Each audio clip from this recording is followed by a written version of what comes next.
तो आज के इस लेक्चर में हम देखेंगे कि हमें इस क्वेश्चन में एक बेंडिंग मोमेंट डायग्राम गिवन है, जिसको देख के हमें इसका लोडिंग डायग्राम और शियर फोर्स डायग्राम ड्रॉ करना है। Okay, so let's dive into this lecture.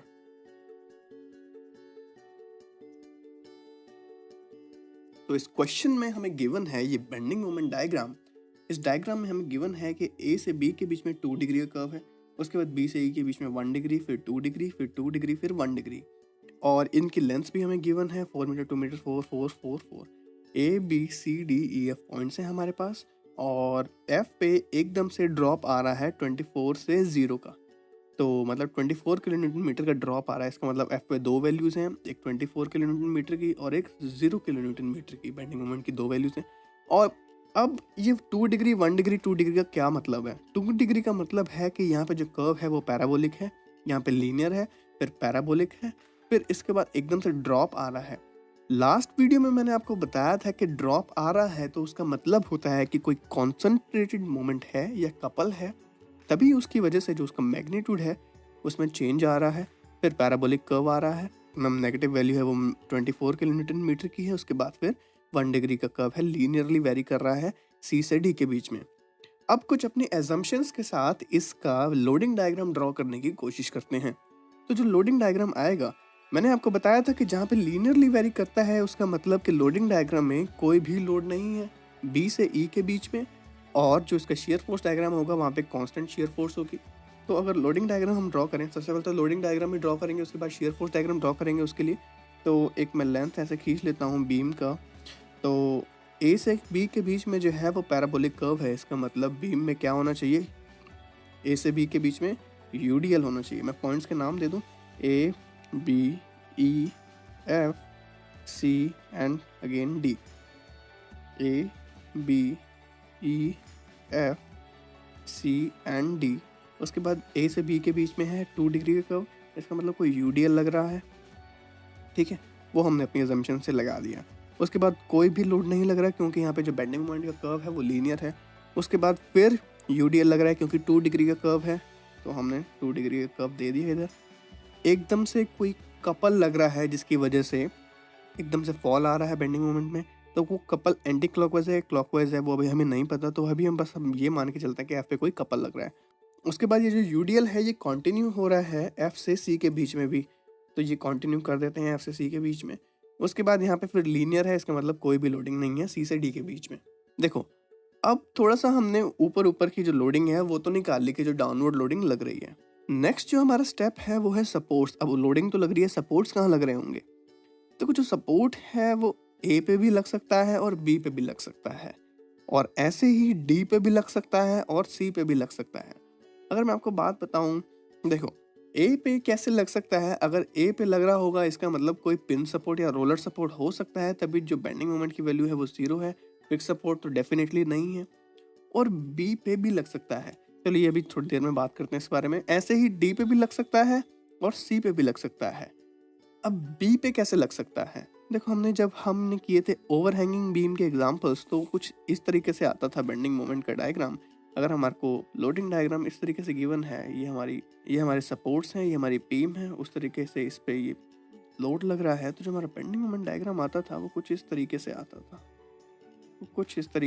था। अगर आपने नोटिस किया हो मेरी पिछली वीडियो से, तो जो मैक्सिमम नेगेटिव बेंडिंग मोमेंट आता था वो आता था सपोर्ट्स पे, दोनों ही सपोर्ट्स पे। अब आप ये देखिए, इसका अगर मैं डिफ्लेक्शन डायग्राम बनाऊं तो वो कैसे बनेगा? यहाँ पे जो है नेगेटिव है, नेगेटिव का मतलब यहाँ पे हॉगिंग मोमेंट प्रोड्यूस हो रहा है। यहाँ पॉजिटिव है, इसका मतलब सैगिंग मोमेंट प्रोड्यूस हो रहा है। यहाँ पे नेगेटिव है, हॉगिंग है, तो वो किस तरीके से आएगा? अगर मैं एक इसका रफ डायग्राम बनाऊं, देखो मैंने बताया कि जो बी पे है नेगेटिव है। नेगेटिव कहाँ होता है? जहाँ पे हॉगिंग प्रेजेंट होती है, और पॉजिटिव होता है जहाँ सैगिंग प्रेजेंट होती है। तो अगर मैं थोड़ा इसका डायग्राम बनाऊँ तो ये हॉगिंग है तो ये इस तरीके से होगा, ठीक है। उसके बाद ये पॉजिटिव जा रहा है तो इसका मतलब सैगिंग है, फिर ये नेगेटिव जा रहा है तो इसका मतलब हॉगिंग है। अब हॉगिंग है तो कुछ इस तरीके से सपोर्ट भी होगा, ताकि कोई लोड लगे तभी तो वो हॉगिंग प्रोड्यूस करेगा। सिमिलरली कोई लोड इधर भी होगा तो लोड लगेगा तभी ये सैगिंग प्रोड्यूस करेगा। फिर एकदम से कोई ऐसा मोमेंट होगा जिसकी वजह से ये नेगेटिव मोमेंट प्रोड्यूस करेगा या हॉगिंग बेंडिंग मोमेंट प्रोड्यूस करेगा। तो मतलब कोई ऐसा सपोर्ट यहाँ पे भी होगा और लोडिंग भी होगी ही, जो कॉन्टिन्यूड लोडिंग इसमें हमने फाइंड आउट करी है किसी पॉइंट तक। उसके बाद नेगेटिव है, देखो अब सी पे नेगेटिव है तो इसका मतलब इधर से भी नेगेटिव है और इधर से भी नेगेटिव है, तो कोई लोड ऐसा होगा जो इधर भी लग रहा होगा, जो कि हॉकिंग मोमेंट प्रोड्यूस कर रहा होगा, तभी तो यहाँ पे मेनली नेगेटिव मोमेंट आ रहा है। यहाँ पे मेनली नेगेटिव मोमेंट आ रहा है ना, तभी तो इधर से भी कोई ऐसा फोर्स लग रहा होगा, इधर से भी फोर्स, जो कि हॉकिंग प्रोड्यूस कर रहे होगे इस सेक्शन में, मतलब एफ और डी के बीच में। तो दोनों तरफ से कोई ऐसा लोड है, और सी पे मैं मान सकता हूँ कि मेरे जो है सपोर्ट है इधर, ठीक है। तो ये कुछ ऐसी चीज़ें हैं जिनसे आप फाइंड आउट कर सकते हो कि लोडिंग डायग्राम किस तरीके का हो सकता है, ठीक है। तो डिफ्लेक्शन डायग्राम से हम कुछ आइडिया ले सकते हैं। उसके बाद मैंने बी पे लगा दिया ये सपोर्ट और सी पे लगा दिया ये सपोर्ट, ठीक है, क्योंकि मैं देख रहा हूँ सी और बी पे ही मैक्सिमम नेगेटिव प्रोड्यूस हो रहा है, और मेरे को थोड़ा थोड़ा आइडिया है तो सही कि यहाँ पे एक पॉइंट लोड लग रहा है, तभी इधर से भी वो घुमा रहा है और इधर से भी घुमा रहा है। तो उसके बारे में अभी ज़्यादा बात नहीं करते। सबसे पहले ये देखते हैं कि ये यूडीएल्स की क्या वैल्यू है और इन सपोर्ट्स की क्या वैल्यू है, और अगर हमारी सारी कंडीशन हो जाती हैं ठीक, तो इसका मतलब डी पे कोई पॉइंट नहीं लग रहा। लेकिन अगर ऐसी कोई कंडीशन बचती है, मतलब ऐसा लगता है कि कोई फोर्स जो है वो अधूरी लग रही है हमें इसमें, तो डी पॉइंट पे शायद हम मान सकते हैं कि कोई सपोर्ट ऐसा होगा। ये हम आगे सॉल्व करेंगे तो आगे हमें चीज़ें पता चलती चली जाएंगी। सबसे पहले देखते हैं ए और बी के बीच में क्या यूडीएल लग रहा है। तो मैंने यहाँ देखा कि जो बेंडिंग मोमेंट की वैल्यू है वो है 24 किलोन्यूटन मीटर, और लग रहा है यूडीएल लेफ्ट हैंड साइड से। तो अगर मैं यहाँ से लेफ्ट हैंड साइड का मोमेंट लूँ बी पॉइंट पे, तो क्या आएगा, सपोज कीजिए कि x इंटेंसिटी का यूडीएल लग रहा है, तो x इंटू 4 इंटू 2, और ये कैसा लगेगा, नेगेटिव, क्योंकि ये हॉकिंग मोमेंट प्रोड्यूस कर रहा है। अगर आपको नहीं पता तो मैं आपको बता दूं कि अगर हॉकिंग प्रोड्यूस करता है और हम कोई सेक्शन देखें, सपोज कि हमने यही सेक्शन लिया बी वाला, ये बी सेक्शन यहाँ पे और ये हॉकिंग प्रोड्यूस कर रहा है, तो जो यहाँ से एंटी क्लॉकवाइज लोड लग रहे होंगे और यहाँ से क्लॉकवाइज लोड लग रहे होंगे, ये दोनों नेगेटिव होंगे। सिमिलरली जब सैगिंग प्रोड्यूस होती है, तो इसका मतलब अगर यहाँ से क्लॉकवाइज लग रहे हैं लोड और यहाँ से एंटी क्लॉकवाइज लोड लग रहे हैं, तो ये दोनों पॉजिटिव होंगे। ये है बेंडिंग मोमेंट। अगर आपको कन्फ्यूजन थी तो आई होप आपकी क्लियर हो गई होगी बेंडिंग मोमेंट से। और आपकी फिर भी बेंडिंग मोमेंट और शेयर फोर्स की कन्फ्यूजन नहीं क्लियर हो पा रही, तो मैं आपके लिए एक डेडिकेटेड वीडियो भी बना सकता हूँ। आप प्लीज़ मुझे कमेंट्स में बताइए कि अगर आपको एक डेडिकेटेड वीडियो चाहिए शेयर फोर्स और बेंडिंग मोमेंट के साइन कन्वेंशन के लिए ही स्पेशली, ओके। तो यहाँ पे नेगेटिव आएगा ये, इसके हम वैल्यू अगर लें तो क्या आएगा, सपोज कीजिए कि x इंटेंसिटी का यूडीएल है, तो x इंटू 4 मीटर की लेंथ, 4 इंटू जो उसका सीजे से डिस्टेंस है b तक का, that is 2 is equal to कितना बेंडिंग मोमेंट आ रहा है, 24 का, नेगेटिव 24 का। हम सॉरी, यहाँ पे जो बेंडिंग मोमेंट की वैल्यू है वो नेगेटिव है, क्योंकि डायग्राम हमको नेगेटिव दिया हुआ है, नेगेटिव 24 किलोन्यूटन मीटर। अब x divide by negative 24 upon में 8, 4 टू जा 8, 8 3 जा 24, x is equal to negative 3 kilo newton per metre. हम सॉरी, ये x की भी वैल्यू इधर से नेगेटिव आएगी, तो negative x is equal to negative 3, इधर भी नेगेटिव आएगी, तो नेगेटिव से negative cancel, x will be equal to 3 kilo newton per metre. तो जो x की वैल्यू आई वो आई है 3 किलो न्यूटन पर मीटर, मतलब ये जो यूडीएल लग रहा है ये लग रहा है 3 किलो न्यूटन पर मीटर का। अब जो हमारा नेक्स्ट पॉइंट है वो है, अब ना इधर ऐसे ऐसे चलते चले जाएंगे और सारी वैल्यूज निकालते चले जाएंगे। अब बी पे इसका मतलब है कोई रिएक्शन लग रहा है आर बी, जिसकी वैल्यू हमें फाइंड आउट करनी है, वो क्या होगी, तो वो निकाल सकते हैं ई पॉइंट पे, क्योंकि ई पे पता है जो हमारा बेंडिंग मोमेंट है वो 0 है। अगर सारी वैल्यूज को 0 के इक्वल पुट कर दें तो क्या आएगा, नेगेटिव 3 ई पे ले रहे हैं ना, क्योंकि ये हॉकिंग मोमेंट प्रोड्यूस कर रहा है इधर से, तो नेगेटिव 3 इंटू 4 जिस लेंथ पे ये लग रहा है इंटू 4, और उस लेंथ का जो सी जी है, मतलब यहाँ पे उसका डिस्टेंस ई तक, मतलब कि 2 प्लस 2 कितना हो गया 4 इंटू 4, और ये क्या है, ये सैगिंग मोमेंट प्रोड्यूस कर रहा है। मैंने अभी आपको बताया कि सैगिंग मोमेंट जो है अगर लेफ्ट हैंड साइड पे ऐसे ये क्लॉकवाइज लग रहा है तो मतलब ये पॉजिटिव होगा। It means R B into 2 plus R B into 2 is equal to 0। E पे ले रहे हैं ना हम, तो क्या आ जाएगा 0, ई पे जो बेंडिंग मोमेंट है वो 0 है, तो आर बी की जो वैल्यू आएगी यहाँ से वो आएगी 24 किलो न्यूटन की। अब हमने ये भी निकाल लिया, ये भी निकाल लिया। अब देखते हैं पॉइंट एफ पे। अब एफ पे अगर आप गौर करो तो दो वैल्यूज हैं बेंडिंग मोमेंट की, एक है 24 किलो न्यूटन मीटर और एक है 0 किलो न्यूटन मीटर। अब मैंने आपको बताया था पिछले वीडियो में कि जब एकदम से सडन राइज या फॉल आता है, इसका मतलब कोई कपल है जिसके मैग्नीट्यूड से सडन राइज या फॉल आ रहा है बेंडिंग मोमेंट डायग्राम में। अब सबसे पहले देखते हैं कि उस कपल के लगने से पहले क्या वैल्यू आ रही थी, क्योंकि हमारा जो कर्व है वो 24 तक जा रहा है। इसका मतलब उस कपल के लगने से पहले जो वैल्यूज थी हमारी बेंडिंग मोमेंट की लेफ्ट हैंड साइड वाली फोर्सेस की वजह से वो थी 24 किलो न्यूटन मीटर। उसके बाद जैसे ही वो कपल लगा उसने हमारे बेंडिंग मोमेंट को जीरो कर दिया एकदम से। मतलब उसने कुछ ऐसा मोमेंट प्रोड्यूस किया जिससे उसमें हॉगिंग हुई और नेगेटिव वैल्यू चली गई जीरो तक। जीरो से फिर हॉगिंग प्रोड्यूस हुई, फिर नेगेटिव 24 चली गई, फिर जीरो हो गई। तो सबसे पहले देखते हैं एफ पे लेफ्ट हैंड साइड वाली फोर्सेस की वजह से जब वो कपल नहीं लग रहा, मतलब एफ के जस्ट पहले, तो क्या वैल्यूज आएंगी। दैट इज -3 × 4 और उसके सी जी का डिस्टेंस एफ तक का बी और एफ के बीच में कितना डिस्टेंस है 2 + 4 6 + 2 8 × 8 प्लस आर बी 24 × 2 + 4 6 24 × 6 माइनस ई और एफ के बीच में जो यूडीएल लग रहा है वो कितना लग रहा है उन फोर्सेस की वजह से जो एफ से पहले लग रही हैं और जस्ट कपल के लगने से पहले, वो अभी हमें नहीं पता। तो उसको हम ले लेते हैं x इंटू कितना डिस्टेंस है 4, उसका सी जी का डिस्टेंस कितना आएगा into 2 is equal to 24 kilo newton metre, क्योंकि वो पॉजिटिव है। यहाँ से हम x की वैल्यू निकाल सकते हैं। तो इसीलिए हमने ये किया था कि हमने जस्ट 24 के लिए पहले हमने सारे बेंडिंग मोमेंट लिए। यहाँ से अगर हम x की वैल्यू निकालें तो x की क्या वैल्यू आएगी 3 किलो न्यूटन पर मीटर। इसको सॉल्व करेंगे तो जो x की वैल्यू आएगी वो आएगी 3 किलो न्यूटन पर मीटर। इसका मतलब E से लेके F के बीच में भी जो है यूडीएल है वो 3 किलो न्यूटन पर मीटर का ही है, 3 किलो न्यूटन पर मीटर। उसके बाद अब आप यहाँ पे थोड़ा समझने वाली चीज़ है, यहाँ पे जस्ट अभी हम F से पहले ही थे तो उसमें 24 किलो न्यूटन मीटर का बेंडिंग मोमेंट प्रोड्यूस हो गया।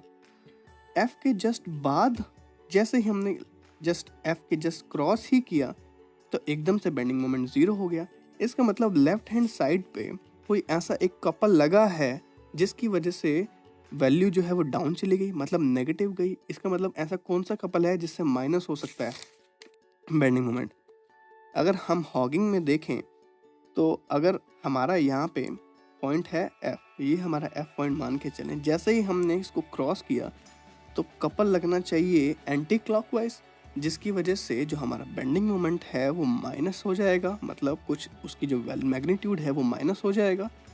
इसका मतलब F पे एक एंटी क्लॉकवाइज कपल लग रहा है जिसकी इंटेंसिटी कितनी है उसके मैग्नीट्यूड की, मैग्नीट्यूड कितना होगा 24 - 0, तो कितना हो जाएगा कपल का magnitude, that is 24 kilo newton metre का।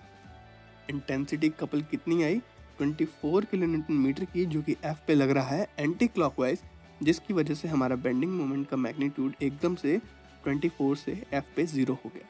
आई होप आपको समझ आ गया होगा कि मैं क्या बताने की कोशिश कर रहा हूँ। उसके बाद पहुँचते हैं पॉइंट C पे।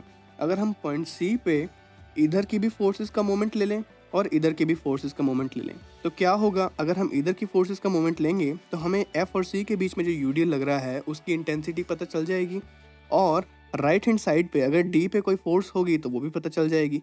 ओके, तो अभी सभी फोर्सेस का मोमेंट मैं C पे लूँ तो क्या आएगा, उसको मैं 24 -24 के इक्वल लिख दूँ, क्या आएगा बेंडिंग मोमेंट एट C पे अगर सभी फोर्सेस का मोमेंट लें लेफ्ट हैंड साइड से तो होगा -3 × 4, ये तो टोटल लोड हो गया उसका सी जी से C का डिस्टेंस, जो कि होगा 2 + 2 4 + 4 8 + 4 12, तो -3 × 12 × 4 × 12 प्लस 24 इंटू ये जो डिस्टेंस है ये है 10, 4 + 4 8 और प्लू 10 × 10 माइनस ये यूडीएल लग रहा है 3 इंटू कितना डिस्टेंस पे 4 पे इंटू इसका सी जी आएगा यहाँ पे 2 पे, मतलब 2 + 4 6 × 6 माइनस जो इस यूडीएल की इंटेंसिटी है वो होगी x, इसको x ना लेके इसको भी x ही ले लेते हैं चलो, तो x × 4 × 2 इज इक्वल टू -24। सभी वैल्यूज हमें पता है, इसको सॉल्व कर सकते हैं, इसको भी। यहाँ पे बस x की वैल्यू है जो हमें फाइंड आउट करनी है। x की वैल्यू अगर हम निकालेंगे यहाँ से तो जो वैल्यू आएगी वो आएगी 3 किलो न्यूटन पर मीटर। सभी एक्सिस की जो वैल्यू आई हैं वो 3 किलो न्यूटन पर मीटर आई हैं, यहाँ पे भी और इधर भी। तो ये भी वैल्यू आएगी, ये आएगी 3 किलो न्यूटन पर मीटर की। अब सी पे देखो, अब यहाँ पे देखो सोचने वाली बात है। अगर इसका जो डिफ्लेक्शन डायग्राम था वो कुछ इस तरीके से हमने बना के देखा था।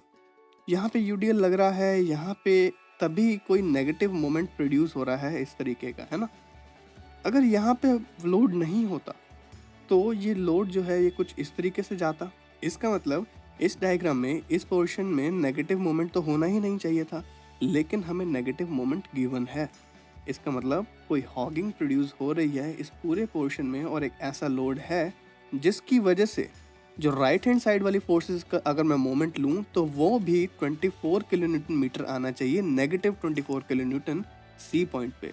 मतलब कोई ऐसी लोड है जो इस पर लग रही है। अब क्योंकि ये जो बेंडिंग मोमेंट है वो पूरे इस पॉइंट तक नेगेटिव है, इसका मतलब मैं ये मान सकता हूँ कि जो लोड लग रहा है वो पूरे लास्ट में लग रहा है।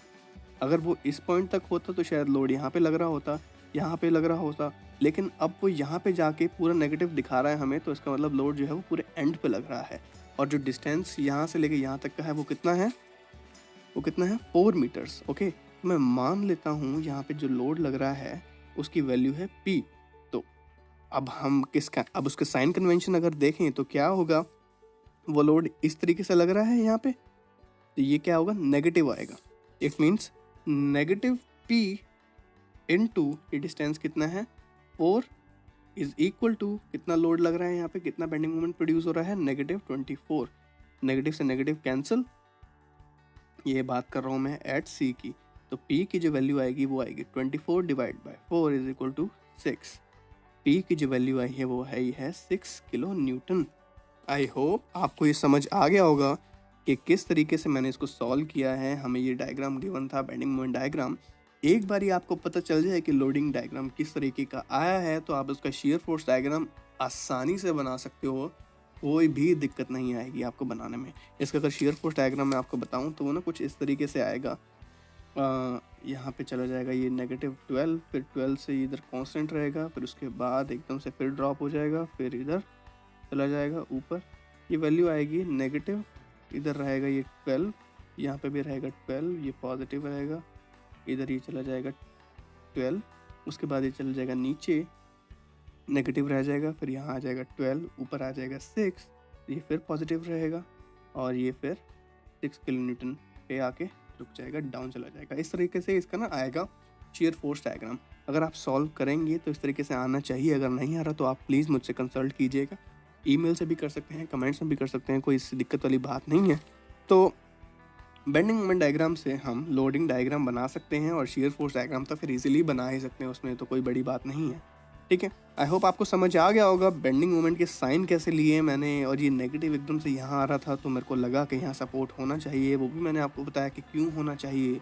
उसके बाद एकदम से ड्रॉप आ रहा था तो कपल भी बताया, कपल के साइन का भी बताया आपको कि किस तरीके से ये एंटी क्लॉकवाइज है या क्लॉकवाइज है, वो कैसे फाइंड आउट किया।